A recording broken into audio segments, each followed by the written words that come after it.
Yo les trashers, on le sait tous, pirater, c'est mal.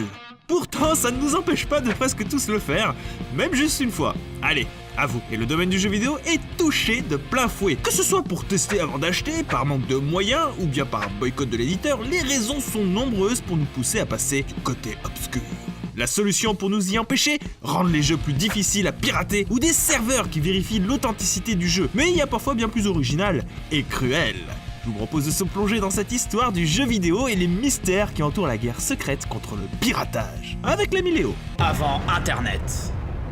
Même si l'arrivée du CD et surtout la propagation d'Internet dans les foyers a répandu le piratage, ce dernier est né bien avant, même si peu démocratisé. Du coup, même les cartouches Super NES étaient touchées et des copies illégales tournaient dans le milieu. Le premier jeu à avoir instauré une sanction assez lourde a été Earthbound. Avec l'aide de Star Force, la console pouvait détecter que le jeu n'était pas une copie conforme et en informer le joueur. Mais n'en empêchait pas la partie. C'était donc jouable, mais avec une difficulté hallucinante. Bon, ça fait juste un mode expert, vous me direz. Eh bien, il y a encore une chose à savoir. Si vous arrivez jusqu'à la fin du jeu, en lançant le combat contre le boss final, le jeu va freeze et déclencher une série de bruits abominables. Seule solution pour arrêter ça, redémarrer la console. Et surprise, lorsque le jeu se relance, la sauvegarde n'existe plus car détruite. Pas sûr que ça donne envie d'acheter le jeu après ça. Sinon, pour éviter le piratage, il y avait aussi une méthode toute bête, avoir un code trouvable uniquement dans la notice du jeu physique, ce qui rendait impossible un passage à la personne ne le possédant pas. Un des plus connus à avoir fait ça était Zack McCracken. À un moment, un garde va vous demander un code trouvable dans la notice, trop d'erreurs et ce dernier vous mettra en prison, vous indiquant que pirater c'est mal dans un discours moralisateur et en vous mettant un game over dans la face. Mouahaha. Mais cette technique peut être contournée si quelqu'un donne la solution sur un bout de papier. C'était donc assez courant d'avoir des copies de notices pour plusieurs jeux. Et c'est là que sont arrivées des méthodes plus complexes, par exemple avec des disques fournis dans le jeu. Monkey Island a été l'un des premiers à utiliser cette technique. Ces disques fournis dans le manuel devaient être alignés pour avoir une date qui correspondait à une tête. Le jeu va donc montrer une des têtes et il faudra aligner les deux disques pour entrer la date correspondante dans le jeu, sans quoi ce dernier ne se lancera pas. Et là, impossible de filer son code à d'autres gens, car c'est aléatoire et la tête demandée ne sera pas la même à chaque partie. Plutôt ingénieux. Le mind game. Des cas comme ceux donnés avant, on en retrouve à la pelle maintenant, que ce soit chez les indépendants ou chez les gros éditeurs. Commençons par un qui a mis en abîme tout le problème, Game Dev Tycoon. Un petit jeu de simulation où vous êtes le créateur de votre jeu ainsi que son éditeur. Du coup, il faut réussir à être rentable pour ne pas perdre. Et bien malheureusement, dans la version pirate, c'est compliqué, tout simplement parce que les gens n'achètent pas vos jeux, mais les pirates, lol. Ce qui est cocasse, c'est que les gens demandaient comment faire pour empêcher de se faire pirater sur les forums de Steam ainsi que sur Reddit, montrant aux yeux de tous qu'ils n'avaient pas une copie conforme. Là, on peut clairement le dire, l'arroseur arrosé. La difficulté de malade.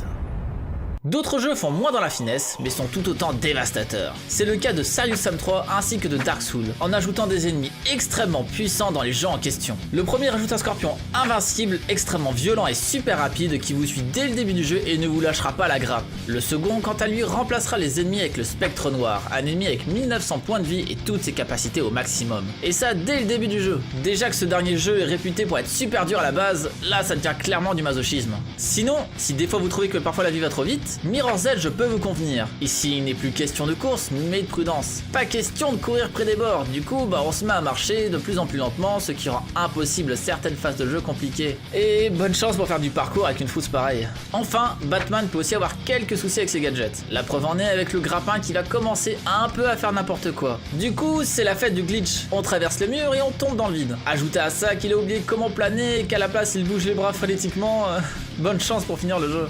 Les changements graphiques.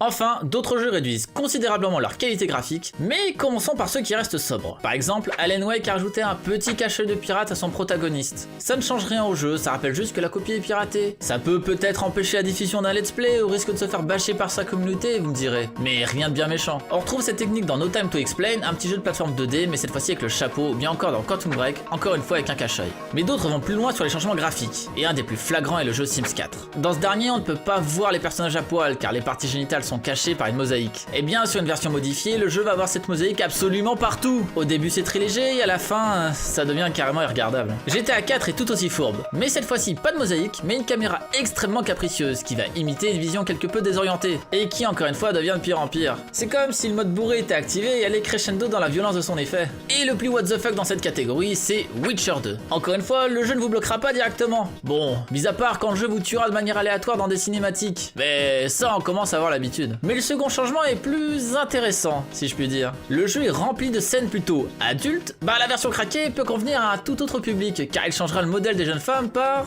une grand-mère. Oui. À vous les plaisirs de tripoter Maminova. Si la catégorie Granny c'est votre truc, alors foncez pirater le jeu, mais sinon passez votre chemin et sortez de la carte bleue. La défense grâce au DRM. Une des solutions envisagées pour contrer le piratage, surtout par les gros éditeurs, est l'utilisation de DRM, autrement dit Digital Right Management, la gestion des droits digitaux en français. C'est devenu l'une des solutions les plus communes de nos jours. Comme sécurité, on a vu Star Force pour Earthbound, mais il en existe plein. Game for Windows Live, GameSpy et encore Securom. Mais elles se sont toutes vues vaincues par les teams qui s'occupent de pirater les jeux. Toutes? Non. Une dernière sécurité irréductible résiste encore et toujours l'envahisseur. Des nouveaux. Bon ok, les premiers jeux sous de nouveaux tels que Dragon Age ou Mad Max ont fini par être craqués, mais il a fallu un temps considérable pour que ce soit fait. Et suite à cette résistance renforcée qui est des nouveaux, 3DM, une des équipes les plus réputées dans ce domaine, a émis ses craintes en janvier 2016, affirmant qu'il serait possible que les jeux ne soient tout simplement plus piratables d'ici 2 ans. Même si 3DM n'est pas la seule équipe sur le coup, force est de constater que les protections se sont très nettement améliorées. En ce mois d'août 2016, des nouveaux commencent tout de même à être pris d'assaut par plusieurs équipes de pirates, restées plutôt discrètes jusqu'à maintenant. On peut citer Voxy et CPY. Mais la société australienne réagit extrêmement vite et a par exemple patché un premier exploit qui a tout de même mis plus de 6 mois à voir le jour. Et cela uniquement 2 jours après sa sortie en public. Comment les éditeurs en profitent? Du coup, il faut attendre 2018 pour sortir et vendre son jeu correctement? Eh bien non. Certains ont compris qu'il ne faut pas combattre le média du piratage, mais s'y accommoder et en faire une force. Ça a été le cas par exemple pour This War of Mine par 11-Bit Studio. Dès la sortie, les développeurs ont balancé le torrent eux-mêmes sur Pirate Bay tout en disant « Ok, on comprend que vous ayez vos raisons de pirater des jeux, mais si le jeu vous a plu et que vous voulez nous soutenir, n'hésitez pas à l'acheter. Mais on ne vous blâmera pas de le récupérer ici, après tout, chacun a ses raisons. » Tout en donnant au passage 10 clés pour le jeu sur Steam. Plutôt sympa. D'autres jeux très connus ont aussi été à proie d'énormément de piratage, mais ces derniers se sont très bien vendus. L'exemple le plus connu est Minecraft, avec Notch, le créateur, encourageant les gens pas assez fortunés de craquer le jeu plutôt que de l'acheter. C'est aussi la façon de penser de Deadmoon Macmillan, le papa de Super Meat Boy et de Binding of Isaac, qui a dit qu'il trouve le piratage bénéfique car ces gens qui n'ont pas acheté le jeu peuvent l'aimer, en parler autour d'eux et donc en faire la publicité pour vendre d'autres copies qui n'auraient pas pu être vendues sinon, par manque de visibilité. Pour finir, le piratage n'est pas quelque chose de totalement mauvais. En se référant au dernier cas par exemple, ça permet de fournir de la culture à tous, même aux plus démunis. Et il ne faut pas forcément voir tout ça d'un mauvais œil. Bon, ok, en 2014, le nombre de jeux piratés s'élèverait à 2,5 milliards et l'argent perdu 74 milliards. Mais qui ne nous dit pas qu'il y a eu de l'argent aussi généré par ces gens qui n'auraient peut-être jamais entendu parler du jeu autrement? Et vous avez déjà téléchargé un jeu piraté? Allez, promis, on le dira à personne, ça reste entre nous. Si la vidéo vous a plu, n'hésitez pas à lâcher un pouce bleu, à partager la vidéo partout où c'est possible et à vous abonner si ce n'est pas déjà fait. On vous embrasse et à la prochaine.